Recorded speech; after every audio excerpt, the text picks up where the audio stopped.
Exemplo 3. Então, seja f de x igual a menos módulo de x sobre x se o x for diferente de zero e 1 se o x for igual a zero. Tá? E aí a gente quer então determinar os valores do limite à direita e o limite à esquerda da f quando o x tende a zero. E aí esboçar o gráfico no final. Então vamos lá, vamos calcular então primeiro. Então, queremos então calcular para x à direita e à esquerda.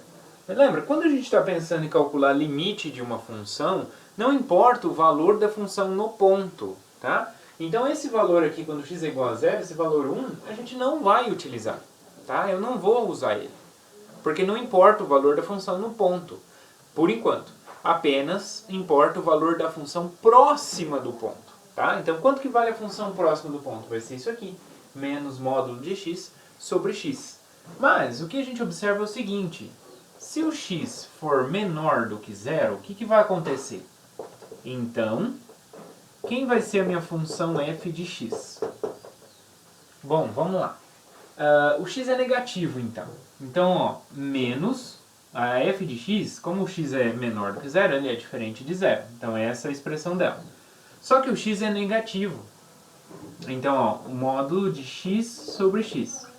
Só que eu sei o módulo quando o x é menor do que zero. O módulo de x quando x é menor do que zero, ele é menos x. Então isso aqui vai ficar menos x sobre x. Então menos com menos mais, então isso é x sobre x, que é igual a 1. Tá? Então o valor da função para x negativo é 1. Tá? E para x positivo? Então se o x for estritamente positivo, então, como ele é diferente de zero, então a expressão da função é essa aqui. É f de x, ele é menos módulo de x sobre x. Bom, mas quem é módulo de x se o x for maior do que zero? É o próprio x. Então isso é menos x sobre x. X dividido por x vai ficar menos 1. Então quer dizer que essa função, para x negativo, vale 1. E para x positivo, vale menos 1. Então, logo, o limite para x tendendo a zero pela direita, né, para valores maiores do que zero, então x maior que zero, então ele está nessa situação. Então o valor da minha função é menos 1.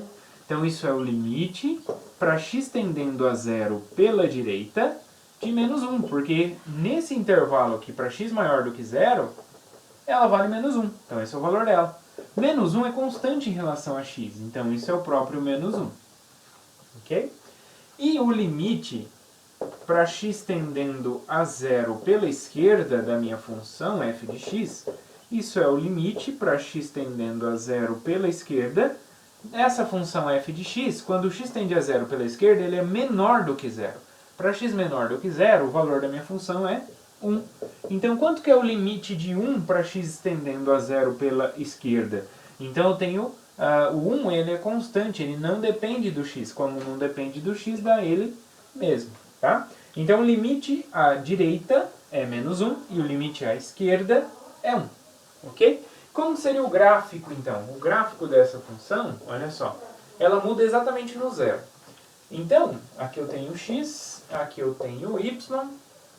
Então, para x negativo, né, para x negativo, a função ela é constante igual a 1 positivo. Então a gente vai ter o 1 positivo aqui, o 1 negativo aqui. Então, para números negativos, ela vai ser levada aqui em cima, né, nesses pontos aqui de altura 1. Então vai dar todo mundo aqui, o gráfico, né, constante igual a 1. Tá. Só que ele não inclui o zero, ó, não inclui o zero, tá? Só que aqui, ó, para x igual a zero, quanto que vale a função? Vale 1. Então para x igual a zero também vai valer 1 aqui, ó. Ok? Então, a princípio, só com essa informação aqui, ó, que para x menor do que zero a função vale 1, a gente desenha aqui com uma bolinha aberta no zero.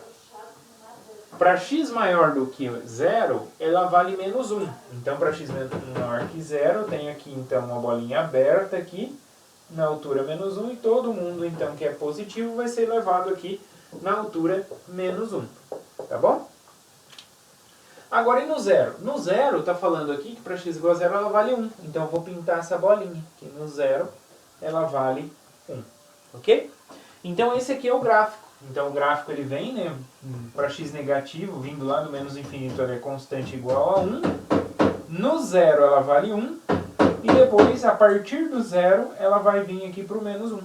Tá? E vai seguir até mais infinito, sendo dado pelo valor menos 1. Tá? Então ela vai valer menos 1 para todo x maior do que zero até mais infinito.